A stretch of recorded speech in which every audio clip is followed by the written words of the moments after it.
सर्वेभ्यः नमो नमः। मैं रूपम सिंह आज आप सभी के समक्ष उत्तर रामचरितम के 7 अंकों की संक्षिप्त कथा को लेकर के प्रस्तुत हुई हूँ। तो आइए हम सब देखते हैं प्रथम अंक की घटना कि क्या प्रथम अंक में वर्णित है। सर्वप्रथम स्थान है अयोध्या। नांदी पाठ के पश्चात सूत्रधार नाटककार भवभूति का परिचय देता है और सूचित करता है कि राज्याभिषेक के समय आए हुए अतिथियों को महाराज राम ने विदा कर दिया है। सूत्रधार बता रहा है सब। महाराज दशरथ की पुत्री शांता के पति ऋषिशृंग ने 12 वर्ष तक चलने वाला यज्ञ प्रारंभ किया है। उस यज्ञ में सम्मिलित होने के लिए महर्षि वशिष्ठ के नेतृत्व में राम की माताएं और अरुंधति गई हैं ऋषिशृंग के यज्ञ में जो 12 वर्ष तक चलेगा। सूत्रधार यह भी बताता है कि सीता विषयक लोकापवाद का संकेत करता है और नट कहता है कि सीता की अग्निशुद्धि पर जो उन्होंने अग्निशुद्धि की परीक्षा ली थी वहाँ रावण को मारने के बाद सीता को जब अपनाया था, उससे पहले जो अग्निशुद्धि लिया था तो उस पर लोगों को अविश्वास है, अर्थात उन्हें नहीं लगता है कि उन्होंने ऐसा किया होगा। सूत्रधार आशंका प्रकट करता है कि यदि यह बात राम तक पहुँचेगी तो अनिष्ट होने की संभावना है। नट विश्वास प्रकट करता है कि देवगण सर्वथा कल्याण करेंगे, अर्थात देवता ही कृपा करेंगे, परेशान मत हो। महाराज जनक की विदाई से सीता जी दुखित हैं। भाई राज्याभिषेक चल रहा था तो रिश्तेदार लोग आते हैं। महाराज जनक भी आए हैं अपनी बेटी के यहाँ और वह जा चुके हैं क्योंकि यज्ञ कार्य भी हो गया है। तो इसलिए सीता जी पिता के जाने से दुखी हैं। उन्हें सांत्वना देने के लिए राम अंतःपुर में जाते हैं। यहाँ पर प्रस्तावना समाप्त हो जाती है प्रथम अंक में। तदंतर अर्थात उसके बाद सीता को आश्वासन देते हुए राम का रंगमंच पर प्रवेश होता है। ऋषिशृंग के आश्रम में महर्षि वशिष्ठ आदि का संदेश लेकर आए हुए अष्टावक्र का प्रवेश होता है। किसका संदेश लेकर आए हैं? महर्षि वशिष्ठ आदि का संदेश लेकर के अष्टावक्र का प्रवेश होता है। अष्टावक्र ने संदेश सुनाया कि वशिष्ठ ने सीता को आशीर्वाद दिया है कि वह वीर प्रसवा अर्थात वीर संतान को जन्म देने वाली हो। अरुंधति और शांता आदि ने राम से आग्रह किया है कि वह गर्भिणी सीता के दोहद क्या होता है कि जब गर्भिणी की होती है जो उसकी जो जो इच्छाएं होती हैं वो दोहद कहा जाता है, उनको पूर्ण करें। किसने कहा? अरुंधति और शांता। शांता कौन है? राम की बहन है। तो अरुंधति और शांता ये लोग कहती हैं, राम से आग्रह करती हैं कि हम लोग जा रहे हैं लेकिन आप गर्भिणी सीता के दोहदों का अर्थात जो जो उनके मन में इच्छाएं होंगी उसको पूर्ण करिएगा। ऋषिशृंग ने कहा कि वह पुत्रवती सीता का दर्शन करेंगे। पुत्रवती, अच्छा, पुत्र पैदा करने वाली सीता जी का दर्शन करेंगे। तो वशिष्ठ ने राम को आदेश दिया कि वह प्रजा को सर्वथा प्रसन्न करें।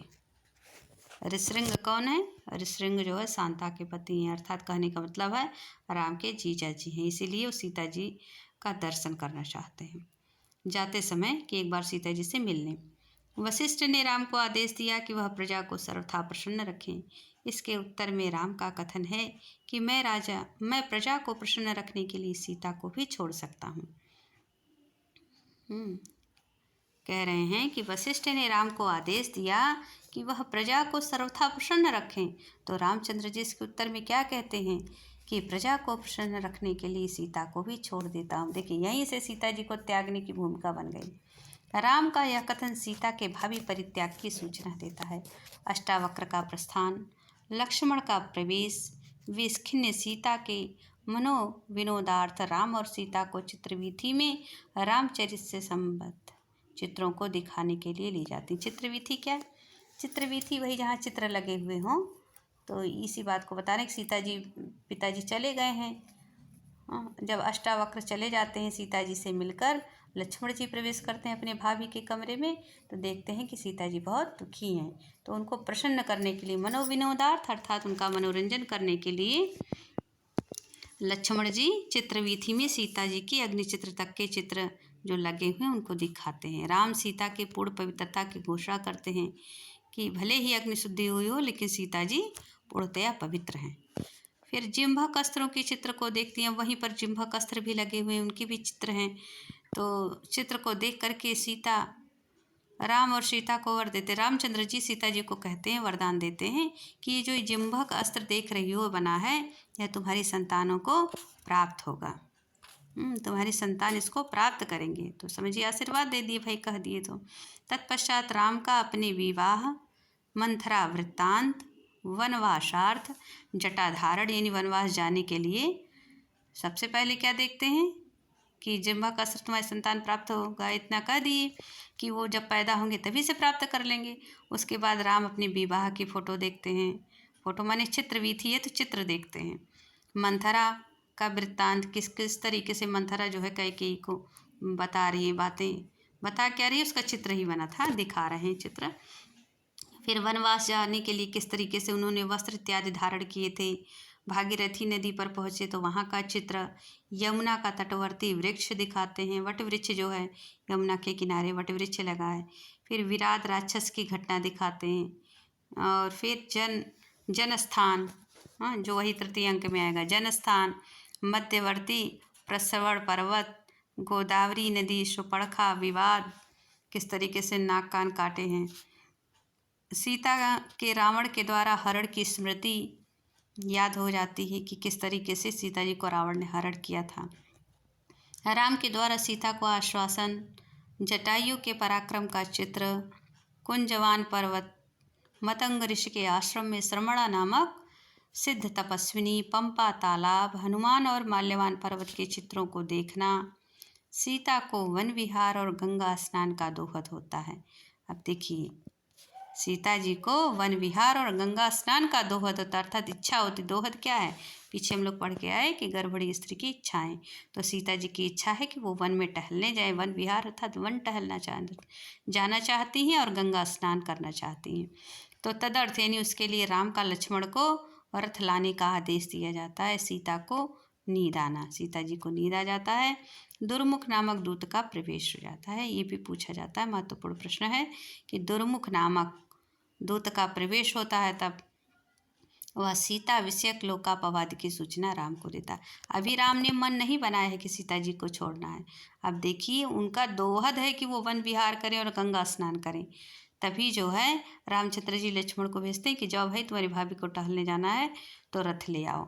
तो रथ ले आते हैं और सीता जी उसी में सो जाती हैं। बीच में इसको कह करके वो लोग चले जाते हैं और सीता जी को नींद आ जाती है। जैसे ही सीता को नींद आती है दुर्मुख आ जाता है। दुर्मुख एक दूत है, उसको रामचंद्र जी प्रजा विषयक जानकारी लाने के लिए भेजे रहते हैं। हर राजा रखता है तो रामचंद्र जी दुर्मुख को रखे हैं। और दुर्मुख क्या इकट्ठा किया है, कैसी सूचना, वो आकर बताता है कि सीता विषयक लोकापवाद की सूचना राम को देता है कि सीता जी के बारे में लोग गलत गलत बातें कर रहे हैं, लोकापवाद, हाँ गलत बातें कर रहे हैं। इस सूचना से राम मूर्छित हो जाते हैं। लोक आराधन, अब पीछे इन्होंने वशिष्ठ से कहा था कि यदि प्रजा को सुखी रखना है तो मैं जानकी तक का भी त्याग कर सकता हूँ, तब उस कार्य को इनको करना पड़ेगा। राम का अपने आप को दोषी बताना, लोक आराधन के लिए राम का सीता को निर्वासित करने का निश्चय बना लेना। रामचंद्र जी अब मन में बना लेते हैं कि दुर्मुख ऐसा कह रहा है तो मैं ऐसा है कि सीता को भी छोड़ दूंगा, क्योंकि प्रजा को प्रसन्न रखूंगा। यदि प्रजा नहीं चाहती कि सीता यहाँ रहें तो अब सीता यहाँ जा रही हैं जंगल में, वहीं रहेंगी, लेकिन इसको कहीं प्रकट नहीं कर रहे हैं। अब देखिए ये कह रहे हैं कि लोक आराधन के लिए, लोकानुरंजन के लिए राम का सीता को निर्वासित करने का निश्चय, अर्थात वो अपने मन में विचार कर लेते कि अब सीता को भेज रहे हैं तो लाएंगे नहीं। राम का अपने आप को दोषी बताना, राम के आदेशानुसार लक्ष्मण का सीता को रथ में बैठाकर वन में छोड़ने के लिए जाना, इतना हो जाता है। अब आगे की कथा द्वितीय अंक। द्वितीय अंक का हमारा स्थान है दंडकारण्य का जनस्थान प्रदेश। पहला था अयोध्या, दूसरा है दंडकारण्य का जनस्थान प्रदेश। विस्कंभक में सीता परित्याग के बाद 12 वर्षों में घटित घटनाओं की सूचना दी गई है। तपस्विनी आत्रेयी और वन देवता का प्रवेश। देखिए तपस्विनी आत्रेयी है और वन देवता का प्रवेश होता है। आत्रेयी ने सूचित किया कि किसी देवता ने महर्षि वाल्मीकि को कुश और लव नामक 2 बालक लाकर समर्पित किया। आगे हम लोग पढ़ेंगे तृतीय अंक में कि गंगा देव्या स्वयं समर्पितम। वही बात यहाँ पे है कि आत्रेयी ने सूचित किया कि किसी देवता ने महर्षि वाल्मीकि को कुश और लौ नाम के 2 बालक लाकर समर्पित किए। इन्होंने अभी माता का दूध छोड़ा है। दोनों बालक अद्भुत गुणों वाले हैं। इन्हें रहस्य सहित जिम्भक अस्त्र जन्म सिद्ध हैं। वाल्मीकि ने इनका पालन पोषण किया है। इनका क्षत्रियोचित उपनयन संस्कार करके इन्हें वेदत्रयी का तथा अन्य 3 विद्याएं कौन सी? आन्वीक्षिकी, वार्ता, दंडनीति। अभी प्रश्न बनता है कि कौन कौन सी शिक्षा उनको दिए वाल्मीकि जी? तो आन्वीक्षिकी, वार्ता और दंडनीति, इसकी भी शिक्षाएं दी हैं। वेदों का तो ज्ञान दिए ही थे, दोनों सिखाई है। दोनों बालक अत्यंत प्रतिभाशाली हैं। महर्षि वाल्मीकि ने को क्रौंच वध के कारण क्रौंच वध जो हुआ है था तो करें उसी वध के कारण दया आना सहसा मां निषाद प्रतिष्ठाम तमगमः शाश्वती समाह, यह वाला जो श्लोक निकल गया था, इसी श्लोक का उद्गार कह रहे हैं। इसके बाद ही जो उद्गार अर्थात उनके मुँह से जो निकला, यत क्रौंच मिथुनादेकम वधि काम मोहितम, इस तरीके से अनुष्टुप में जो छंद निकला, ब्रह्मा का वाल्मीकि को आर्ष दृष्टि देना, आर्ष अर्थात ऋषि की दृष्टि देना कि वो यहीं से देख लेंगे, तीनों लोकों में देख लेंगे। तो वाल्मीकि को आर्ष दृष्टि देनी, आर्ष दृष्टि दिव्य दृष्टि समझिए, तो कि जो तीनों लोकों को जो जो घटनाएं हो रही हैं उस सबको जान ले, वो है आर्ष दृष्टि देना। और कह रहे हैं आदेश देना कि तुम रामचरित का वर्णन करो, यानी वो जो बीत चुका है भूत और भविष्य दोनों घटनाओं को जान लेंगे महर्षि वाल्मीकि इस दिव्य दृष्टि से, और रामचरित का वर्णन करने के लिए कहे। आत्रेयी सूचित करती है कि ऋषि श्रृंग का 12 वर्ष तक चलने वाला यज्ञ समाप्त हो गया है। वशिष्ठ, अरुंधति आदि सीता परित्याग के कारण राम से अप्रसन्न हैं। भाई माताएं जब लौटती देखती हैं सीता जी किस स्थिति में थी और अब तो वो है ही नहीं, पता नहीं कहाँ भेज दी, तो इसलिए सब राम से नाराज रहती हैं, राम से अप्रसन्न हैं। अतः वे वाल्मीकि के आश्रम में जाते हैं। वे सभी वाल्मीकि के आश्रम में जाते हैं। उधर राम ने अश्वमेध नामक यज्ञ का प्रारंभ किया है और उसमें पत्नी के स्थान पर सीता के स्वर्ण मूर्ति स्थापित की है। दिग्विजय के निमित्त अश्वमेध का घोड़ा छोड़ा गया है और उसके रक्षकों का नेतृत्व लक्ष्मण का पुत्र चंद्रकेतु कर रहा है। तो लक्ष्मण के पुत्र का नाम भी पूछा जाता है, यह भी महत्वपूर्ण है। मतलब सभी महत्वपूर्ण हैं, लाइनें देखते जाइए, बहुत ही ज़्यादा जरूरी है 7 अंकों का संक्षिप्त परिचय जानना। इसी बीच में जब लक्ष्मण पुत्र चंद्रकेतु ये नेतृत्व करता है तो इस बीच एक ब्राह्मण बालक की अकाल मृत्यु होती है।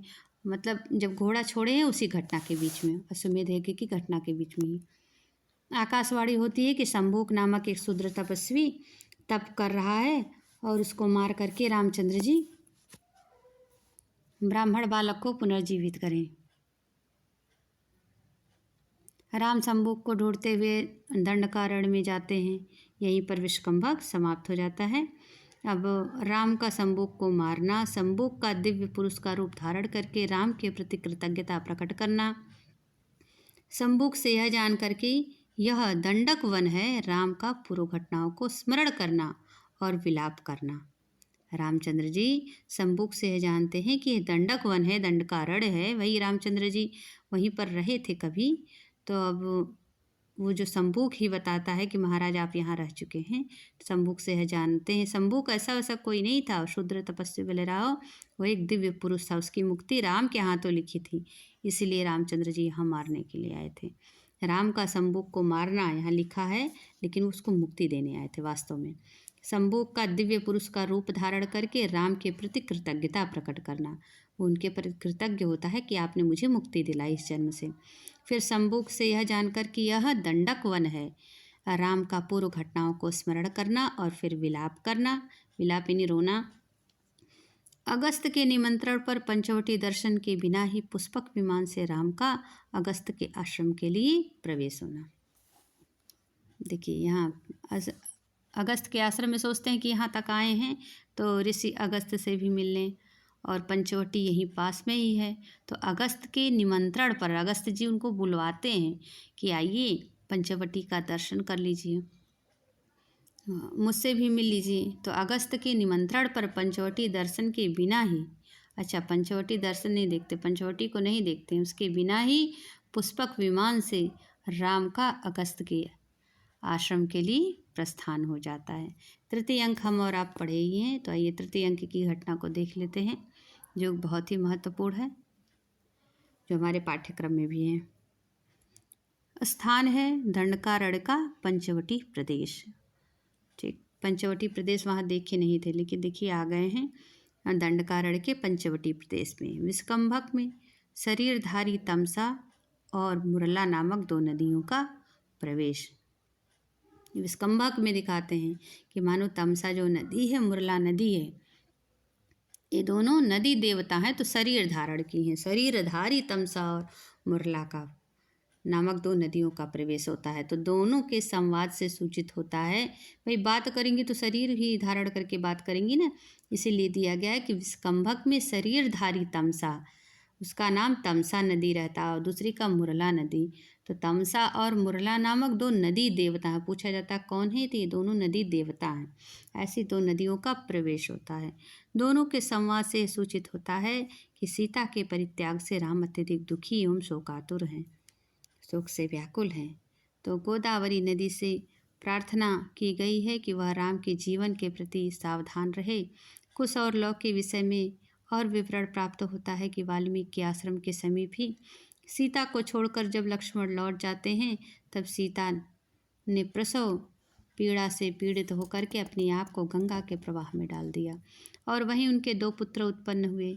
गंगा और पृथ्वी कृपा करके सीता को पाताल ले गई। कृपा करके क्या, अनुरोध करके सीता जी को वहाँ से ले करके पाताल में गई हैं।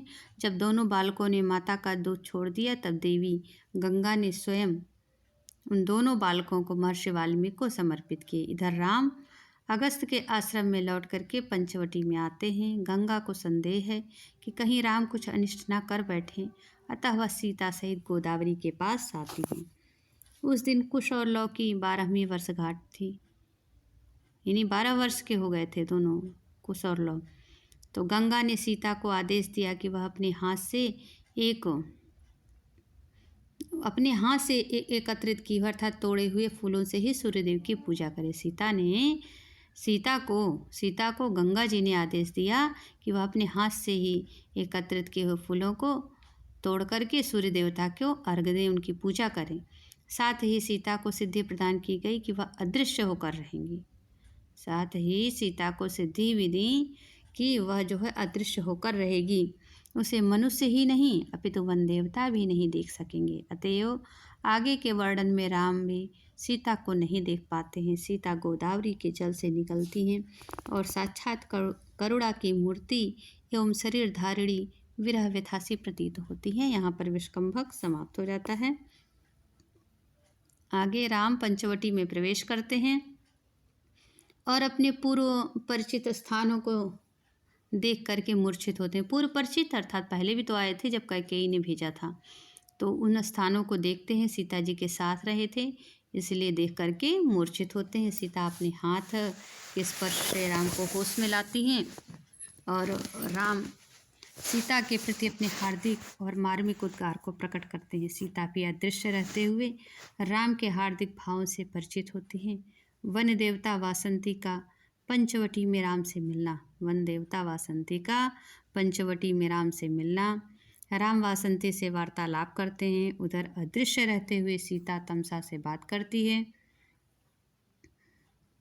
पंचवटी के दृश्यों का वर्णन होता है। वासंती राम से सीता के विषय में प्रश्न पूछती हैं और सीता परित्याग के लिए राम की भर्त्सना करती है कि कीर्ति लाभ के लिए क्या सीता परित्याग उचित कार्य था।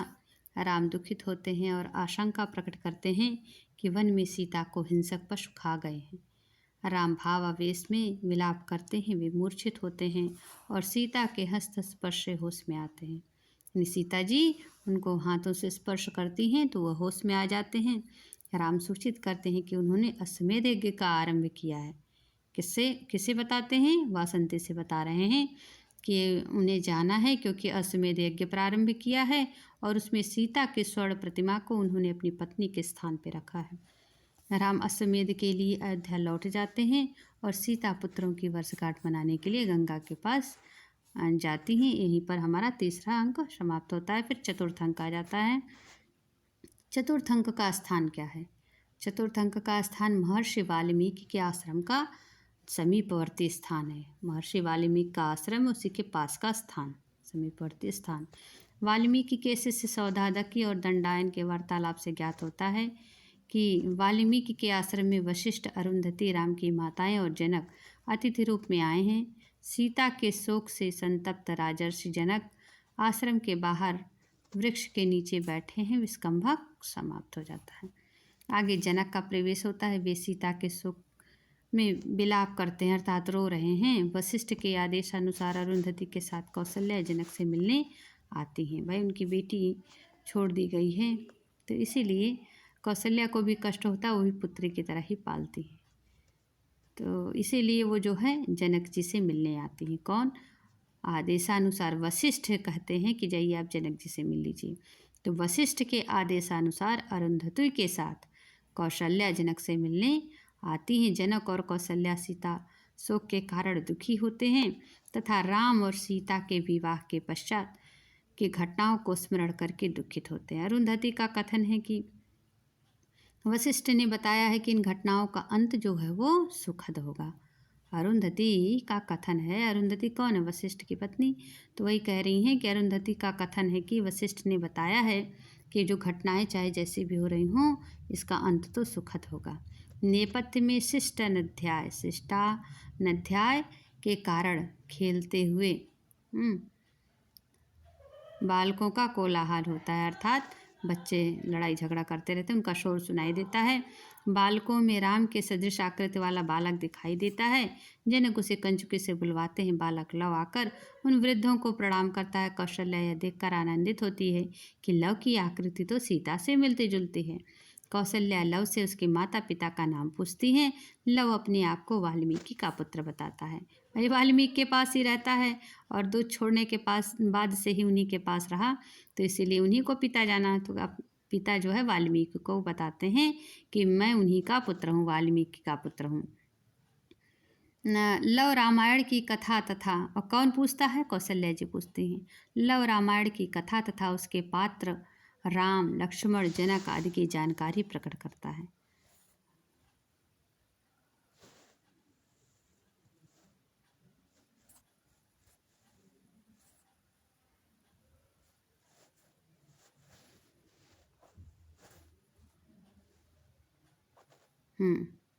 देखिए थोड़ा पीडीएफ पीछे चला गया था। लव रामायण की कथा तथा उसके पात्र राम, लक्ष्मण, जनक आदि की जानकारी प्रकट करते हैं। जनक के यह पूछने पर कि दशरथ के पुत्र किस किस पुत्र से, दशरथ के जनक पूछते हैं। देखिए जनक का प्रश्न कितना गंभीर है कि जनक उसका दिमाग देखना चाहते हैं कि क्या इसको और भी आगे कुछ जानकारी उसके बारे में जानना चाहते हैं। तो करें जनक के यह पूछने पर कि दशरथ के किस किस पुत्र के कितनी संतान हैं, लव सूचित करता है कि यह अंश अभी तक अप्रकाशित है, इनमें नहीं बता सकता क्योंकि ये भी प्रकाशित नहीं हुई है पुस्तक।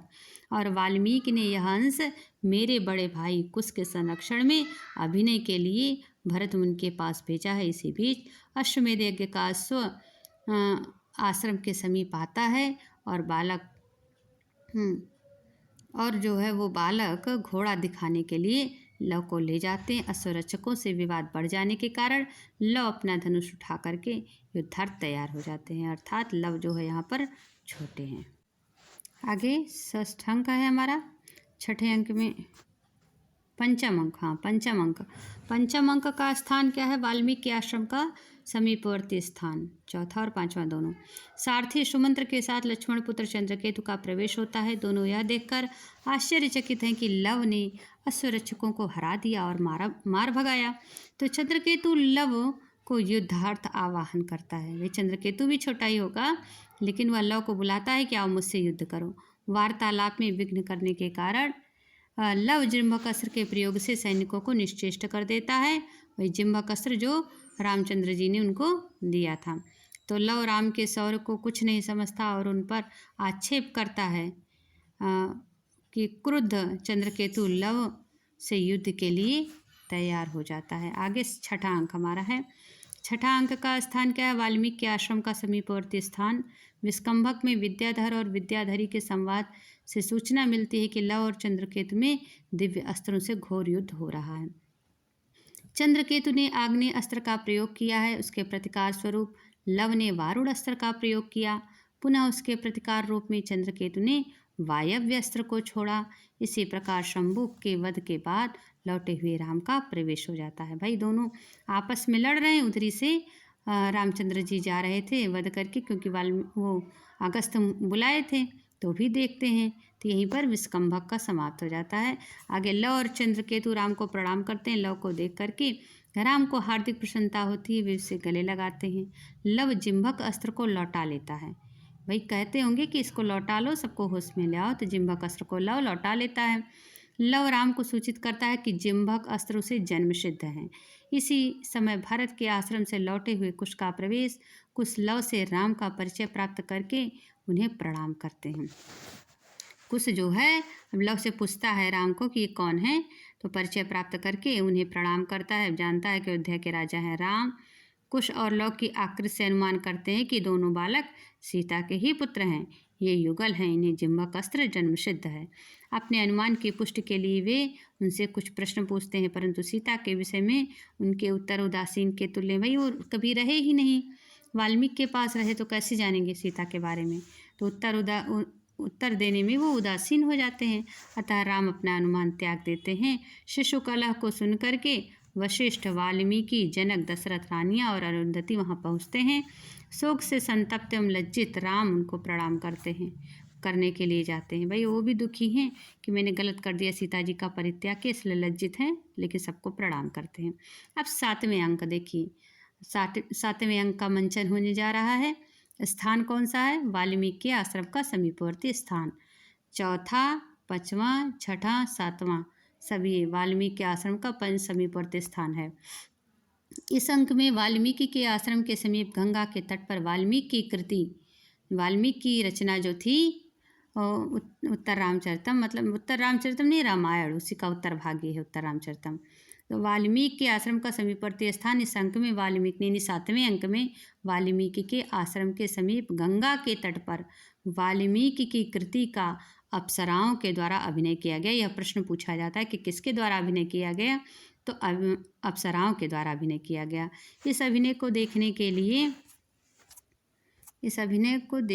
लिए शायद देवता होता भी आता है। हाँ, ऐसे अभिनय को देखने के लिए राम के सहित सारी प्रजा उपस्थित होती है। वाल्मीकि ने अपनी तपस्या के प्रभाव से चराचर के, यानी जो चर हैं और अचर हैं, उन सभी को सहित समस्त देवों और असुरों को भी वहाँ बुला लिया है। इस गर्भ नाटक का उद्देश्य है सीता को सर्वथा निर्दोष सिद्ध करके उनका तथा कुशलव का राम के साथ समागम और नाटक को सुखांत बनाना। पूछा जाता है कि उत्तर रामचरित का मूल उद्देश्य क्या है लिखने का, तो यही है कि सीता को सर्वथा निर्दोष सिद्ध करके उसका तथा कुश और लव का राम के साथ समागम, यानी मिलाना उनको, और नाटक को सुखांत बनाना है। इसमें सीता परित्याग से लेकर के कुशलव के जन्म तक की कथा का वर्णन है।